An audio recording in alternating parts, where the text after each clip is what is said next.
Morning बेटा, आप सभी का स्वागत है आपके अपने यूट्यूब चैनल एस कौशल एजुकेशन में। बेटा आज हम पढ़ रहे हैं हमारी 5th क्लास की हिंदी का 8वां लेसन सूरदास के पद।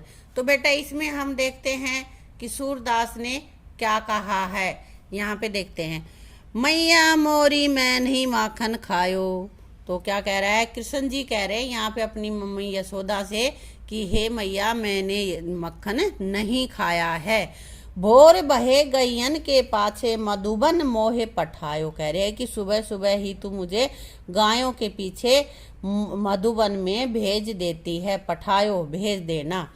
चार पहर बंसी वट भटक्यो सांझ परे घर आयो। कहता है कि चारों पहर दिन में पूरा दिन मैं बंसी वट भटक्यो मतलब कदम के पेड़ के नीचे ही भटकता रहता हूँ, वहीं पे मैं जंगल में ही घूमता रहता हूँ, सांझ को घर आता हूँ।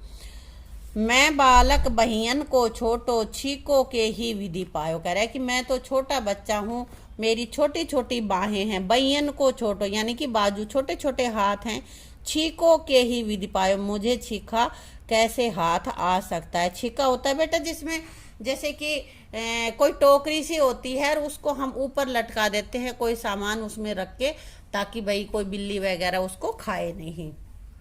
गवाल बाल सब बैर परे हैं बरबस मुख लपटायो। कह रहे कि ये जो गवाल बाल है जो मेरे साथ गैया चराते हैं ये सब मेरे बैरी हैं, दुश्मन हैं। बरबस मुख लपटायो, उन्होंने मेरे मुंह के जबरदस्ती ही मक्खन लगा दिया है। तू जननी मन की अति भोरी। कह रहा कि हे माता तू मन की अति भोली है। इनके कहे पतियायो, और तूने इनके कहने पर विश्वास कर लिया। पतियायो यानी कि विश्वास करना।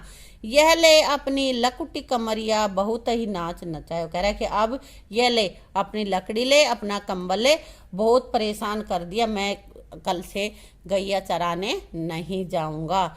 सूरदास सब बिहस जसोदा ले उर कंठ लगाए। सूरदास जी कहते हैं कि यह सुनकर, यह देखकर जसोदा मैया उसको, छोटे कृष्ण जी को उठा करके अपने कंठ पे लगा लेती है, गले लगा लेती है। तो कृष्ण जी की भोली भोली बातें सुन के यशोदा मैया का गुस्सा छू मंत्र हो जाता है और वो उनको गले लगा लेती है। ऐसे ही कहते हैं, छोटे बच्चों के मुंह से बातें अच्छी लगती हैं, चाहे वो कुछ गलत भी कह दे तो भी अच्छा लगता है और हमारा गुस्सा हमारे पद में कृष्ण जी कह रहे हैं कि मैया कब ही बढ़ेगी चोटी, हे माँ मेरी चोटी कब बड़ी होगी। कीती बार मोही दूध पियत बही यह अजहू है छोटी। कीती बार कितनी बार, मैंने कितनी ही बार दूध पी लिया है लेकिन यह अभी भी छोटी है। कहते हैं ना छोटे बच्चों को दूध नहीं पीते तो उसको हम भी कह देते पीछे पीछे बेटा चोटी बढ़ जाएगी, है ना। तो ऐसे ही यशोदा मैया इनको दूध पिलाने के लिए कह देती हैं कि भाई पी ले तुम्हारी चोटी बढ़ जाएगी। तो वो कह रहा है कि कितनी बार मुझे दूध पिला दिया है लेकिन यह तो अब भी छोटी की छोटी ही है।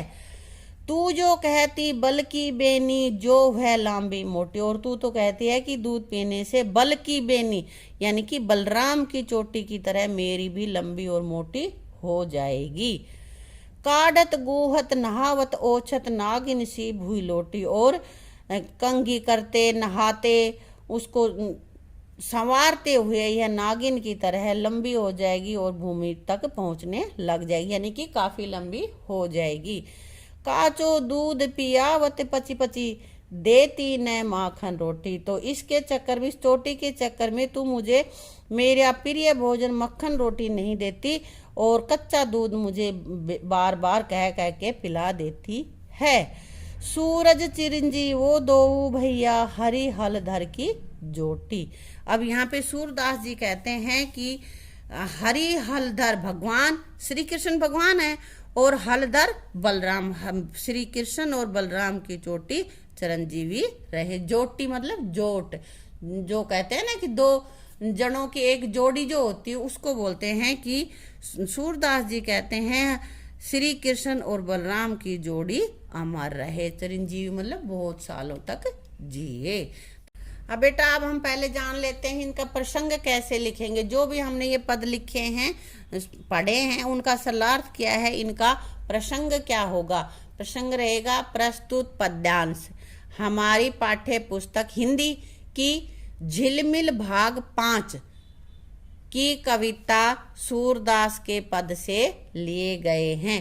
इनके कवि सूरदास हैं। इस कविता में सूरदास जी बताते हैं कि ऊपर वाले का लिखेंगे तो वो बताते हैं कि कैसे श्री कृष्ण जब मक्खन खाते हुए पकड़े जाते हैं तो कैसे कैसे माता यशोदा के सामने बहाने लगा रहे हैं। और दूसरे का जब पद्यांश का हम प्रसंग लिखेंगे तो क्या लिखेंगे? प्रस्तुत पद्यांश हमारी हिंदी पाठ्य पुस्तक झिलमिल 5 के पाठ सूरदास के पद से लिया गया है। इसमें कृष्ण जी यशोदा मैया से अपनी चोटी न बढ़ने की शिकायत कर रहे हैं। इसमें तो चोटी नहीं बढ़ रही ये बता रहे हैं, और यहाँ पे वो मक्खन खाता हुआ पकड़ा गया है, मुंह पे लगा हुआ है, और फिर भी बहाने बना रहे हैं कि कैसे मैं तो जबरदस्ती इन्होंने मुंह के लपटा दिया है। ठीक है बेटा, अब हम इसके करेंगे इनके शब्दार्थ। ओछत यानी कि तेल लगाते कंघी करते समय। उर छाती, कमरिया कंबल, काचो यानी कि कच्चा, कच्चा दूध जो बिना उबला हुआ होता है उसको बोलते हैं कच्चा दूध। काढ़त संवारते, केही विधि किस प्रकार, गैयन गाय, गूहत गूंथती, चोटी गूंथती जाती है ना। चिरंजीवो चिरंजीव, चोटी शिखा बालों की लट या बेनी कुछ भी कह सकते हैं हम। छीको सामान रखने के लिए लटकाई गई छोटी सी टोकरी जिसको ऊपर लटका देते ताकि बिल्ली कुत्ते उसको ना खाएं। पतियायो बहकावे में आना। पीयत पीते हुए। बहियन बाजू, बरबस जबरदस्ती, कहता है ना इन ग्वाल बाल ने बरबस लपटायो। बिहंसी हंस कर। बेनी चोटी। भुई भूमि या जमीन धरती। भोर सूर्योदय से पहले का जो सुबह का टाइम होता है उसको बोलते हैं भोर, सूर्य नहीं उदय हो उससे पहले। लोटी लेटना। लांबी लंबी। लकुटी लकड़ी। हलधर बलराम। हरि श्री कृष्ण को कहा गया है। ठीक है बेटा, इस वीडियो में बेटा यहीं तक का करते हैं, और अगली वीडियो में हम करेंगे अपने प्रश्न उत्तर और इसका आगे का अभ्यास। तब तक इसको आप सरलार्थ और प्रसंग दोनों चीज़ों को अच्छे से समझ लेना, याद कर लेना और वर्ड मीनिंग में। Thank you.